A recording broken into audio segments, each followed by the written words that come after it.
This woman don't want to let a little girl sell some water. She calling police on an 8-year-old little girl. You can hide all you want. The whole world gonna see you, boo. Yeah, and illegally selling water without a permit? Yeah. On my property. It's not your property. Think calling the cops on your noisy neighbors is annoying?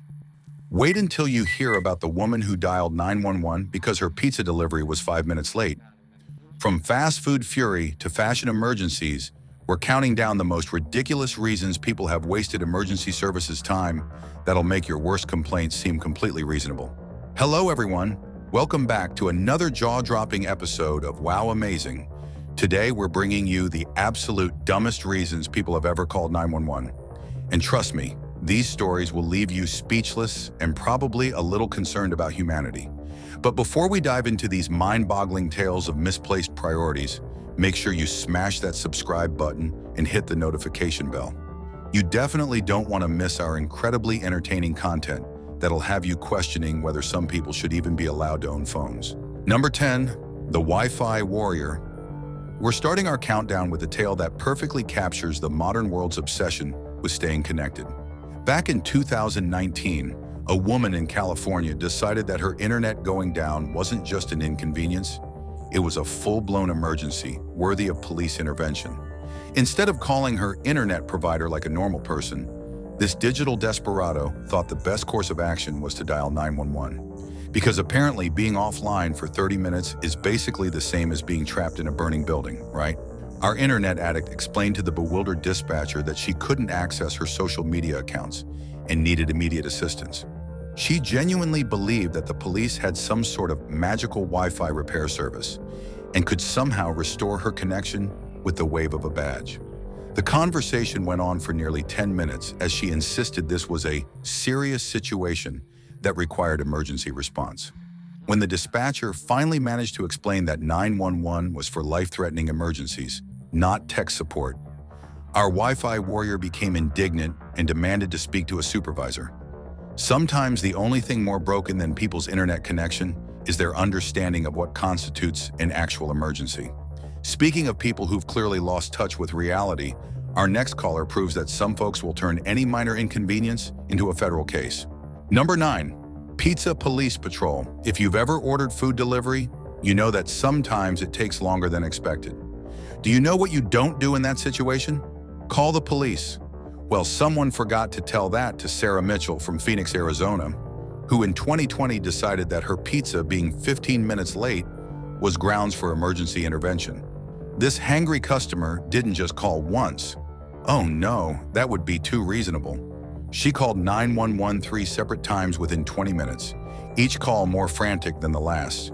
By the third call, she was demanding that officers go to the pizza place and make them hurry up because she was starving to death.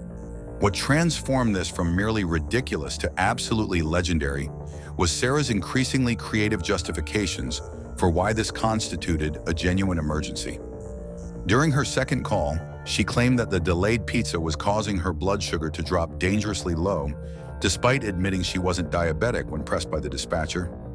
By the third call, she had escalated her claims to include severe emotional distress and threatened to file a lawsuit against both the pizza company and the city for failing to protect her constitutional right to timely food delivery.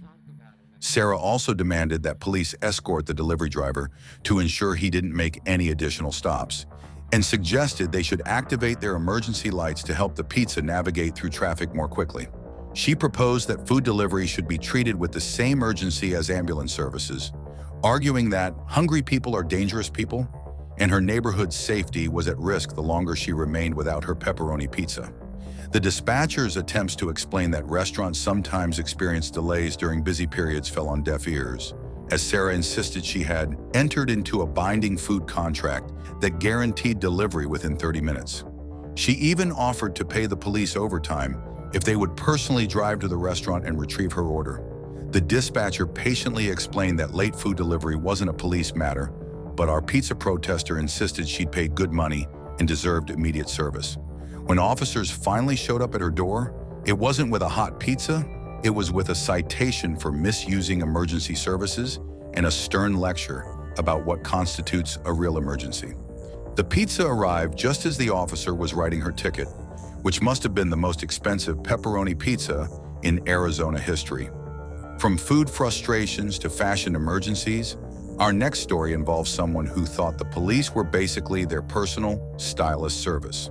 Number 8, the wardrobe malfunction crisis. Fashion emergencies happen to the best of us, but most people handle them without involving law enforcement.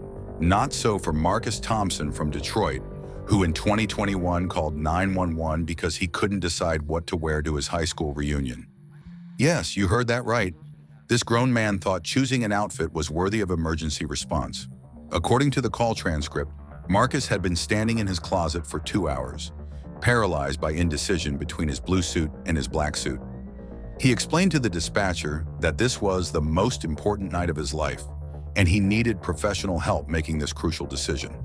When the operator suggested he call a friend or family member, Marcus insisted that this was too important for amateurs and required official assistance.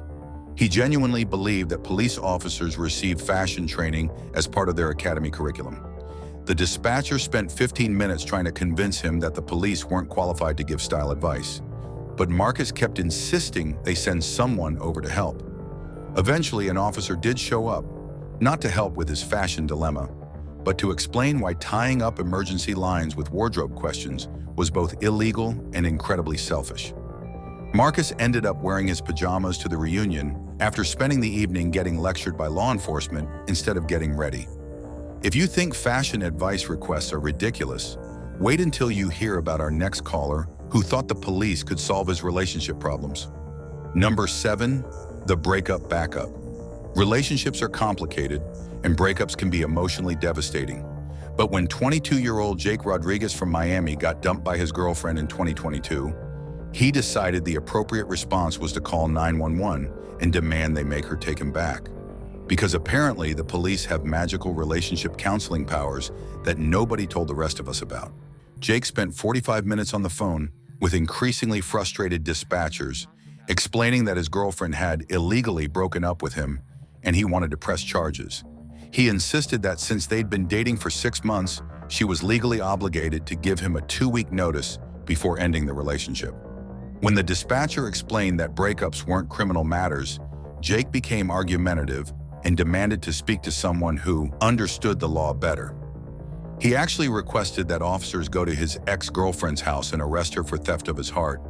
That's not just cringe-worthy, it's restraining order territory.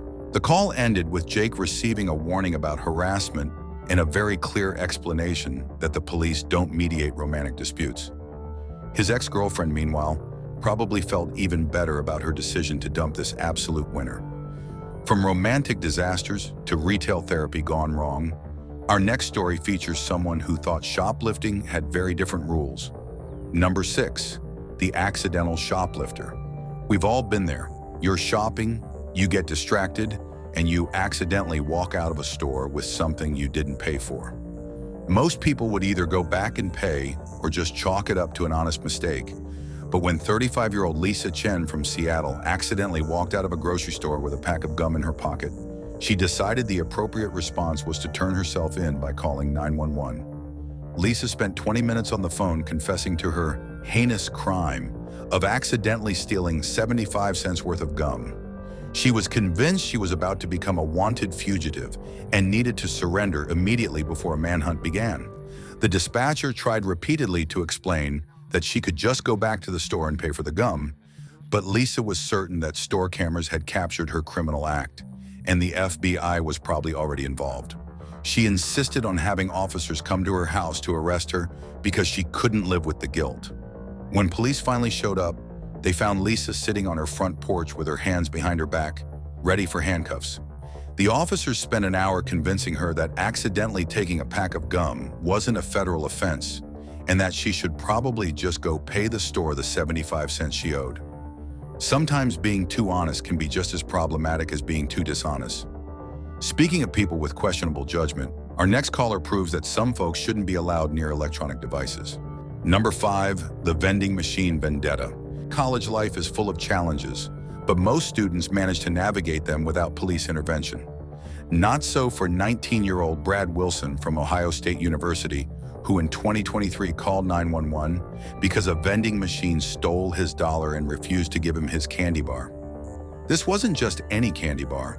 According to Brad, it was the last Snickers in the machine, making this a critical emergency. Brad had already spent 30 minutes rocking the vending machine back and forth, trying to shake loose his chocolate prize, when he decided this situation required professional assistance. He called 911 and explained that he was the victim of mechanical theft and needed officers to come arrest the vending machine. When the dispatcher suggested he contact the vending machine company or just find another snack, Brad became irate and insisted this was grand theft candy. He actually requested that police bring crowbars to force the machine open and retrieve his stolen Snickers. The conversation went on for 20 minutes, with Brad becoming increasingly agitated about his missing dollar and unreachable candy bar. Campus police eventually showed up and found Brad still arguing with the vending machine, which had drawn quite a crowd of amused onlookers. The officers managed to retrieve his dollar using the emergency key, but Brad was so embarrassed by the spectacle he'd created that he ran away without even getting his candy bar. Sometimes the price of a chocolate fix is higher than you'd expect. From snack attacks to supernatural scares, our next story involves someone who thought the police were basically Ghostbusters. Number 4, the Paranormal Patrol request. Horror movies have convinced some people that supernatural encounters require immediate professional intervention. When 28-year-old Amanda Foster from Portland heard strange noises in her attic, she didn't call a pest control service or a handyman. She called 911 and demanded they send their ghost removal team. Because apparently Police Academy includes courses on paranormal investigation and supernatural law enforcement.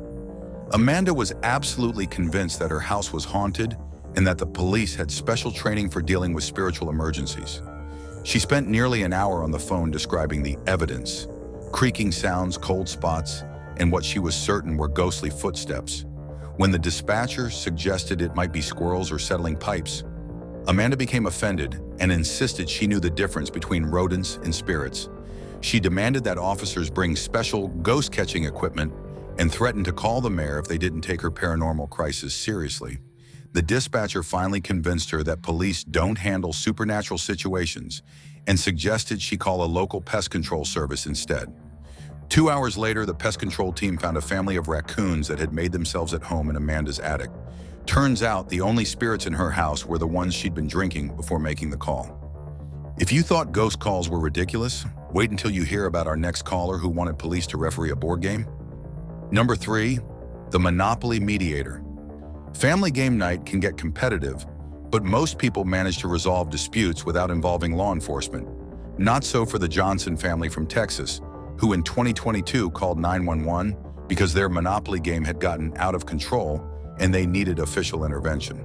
The caller, 45-year-old Robert Johnson, explained that his brother was cheating at Monopoly and refused to pay rent for landing on Boardwalk.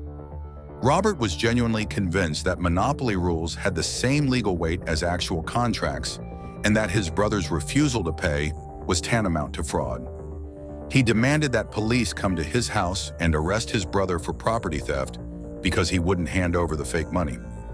The dispatcher spent 20 minutes trying to explain that board games aren't legally binding, but Robert insisted this was a breach of monopoly contract that required judicial intervention. He actually requested that officers bring handcuffs and force his brother to pay what he owed in monopoly money. When police finally arrived at the Johnson house, they found 2 grown men in a heated argument over who got to be the race car and whether landing on free parking actually pays anything. The officers managed to negotiate a peace treaty that involved starting a new game, but they also gave both brothers a lecture about wasting emergency resources over board games. Some family traditions are better left unresolved, from board game battles to our next tale of technological confusion. Number 2, the calculator catastrophe. Technology can be frustrating, especially for older generations who didn't grow up with smartphones and computers. But when 67-year-old Harold Mitchell from Florida couldn't figure out how to use the calculator on his new iPhone, he decided this was clearly a job for emergency services. Harold called 911 and explained that his phone was broken because the calculator wasn't giving him the right answers. The problem, as it turned out, was that Harold was trying to divide by 0, which any calculator will tell you is mathematically impossible. But Harold was convinced this was a manufacturing defect and needed immediate technical support. He spent 30 minutes explaining to the dispatcher that his old calculator could divide by 0 just fine. It couldn't, and this new phone was clearly defective. When the operator suggested he visit the Apple Store or call their customer service line, Harold insisted this was too urgent and required immediate police response. He actually believed that police officers were trained in advanced mathematics and could fix his calculation crisis. The dispatcher finally managed to explain basic mathematical principles over the phone, but Harold remained convinced that technology was conspiring against him. An officer eventually visited Harold's house, not to fix his phone, but to explain why 911 wasn't a tech support hotline and to give him the number for Apple customer service. Sometimes the most broken thing isn't the technology, it's people's expectations about how the world works. Speaking of broken expectations, our final story proves that some people have truly lost touch with reality. Number 1. The lawnmower lockdown. Neighborly disputes are as old as civilization itself, but most people handle them through conversation or HOA complaints. When 52-year-old Karen Williams from suburban Atlanta saw her neighbor mowing his lawn at 9 a.m. on a Saturday morning, she decided this was clearly a criminal act that required immediate police intervention. Karen called 911 and reported a noise terrorism situation that demanded SWAT team response. According to Karen, her neighbor's lawn mowing was a deliberate attack on her weekend sleep schedule and constituted assault with a deadly lawn care device. She insisted that there should be a federal law against grass cutting before noon on weekends and demanded that officers arrest her neighbor for acoustic harassment. The dispatcher spent 20 minutes explaining that lawn mowing during daylight hours was perfectly legal, but Karen refused to accept this information. She actually requested that police confiscate her neighbor's lawnmower as evidence and hold it until Monday morning. When officers arrived, they found Karen standing in her front yard with a megaphone, shouting at her neighbor to cease and desist his illegal grass cutting operation. The poor neighbor was just trying to finish his yard work before the afternoon heat became unbearable, but Karen was treating him like a war criminal. Police ended up mediating a neighborhood dispute that could have been solved with a simple conversation about preferred mowing times. Karen received a warning about misusing emergency services, and her neighbor got to finish cutting his grass in peace. Sometimes the real emergency is how some people handle minor inconveniences. Bonus story: the sandwich situation. As a special bonus for sticking around until the end, let me tell you about what might be the most ridiculous 911 call in recorded history. In 2021, a man from Wisconsin called emergency services because his local Subway sandwich shop put the wrong type of cheese on his order. But this wasn't just any cheese mix-up. According to 34-year-old Dennis Palmer, this was a deliberate act of food terrorism that required immediate federal investigation. Dennis had ordered his usual turkey sandwich with Swiss cheese, but the teenage employee had accidentally put American cheese on it instead. Rather than simply asking them to remake the sandwich like any reasonable human being, Dennis became convinced this was part of a larger conspiracy against him personally. He called 911 and demanded that officers come to the restaurant and arrest the sandwich terrorist who had poisoned his lunch with inferior cheese. The dispatcher tried for 15 minutes to explain that wrong sandwich toppings weren't a criminal matter, but Dennis insisted this was biological warfare because he was allergic to American cheese. When asked if he needed medical attention for his cheese allergy, Dennis admitted he wasn't actually allergic. He just preferred Swiss. The conversation reached peak absurdity when Dennis requested that police dust the sandwich for fingerprints and launch a full investigation into what he called the Great Cheese Conspiracy of 2021. Officers eventually arrived at the sandwich shop, where they found Dennis holding his turkey sandwich like evidence at a crime scene, demanding it be placed in protective custody. The teenage employee who'd made the sandwich was so confused by the whole situation that they offered to remake it for free. But Dennis refused because he was convinced they were part of the cheese cartel. Police ended up mediating a peaceful resolution where Dennis got a new sandwich with the correct cheese, but not before giving him a lengthy lecture about appropriate uses of emergency services. The sandwich shop manager later said it was the weirdest Tuesday they'd ever experienced, and they now double-check all cheese requests to avoid future food terrorism incidents. Sometimes the only thing more processed than American cheese is people's logic when they don't get their way. And there you have it, folks. The absolute dumbest reasons people have ever called 911. If any of these stories made you feel like a genius in comparison, make sure to hit that subscribe button and ring the notification bell. Remember, 911 is for genuine emergencies, not Wi-Fi problems, fashion crises, or board game disputes. Thanks for watching, and remember, think before you dial.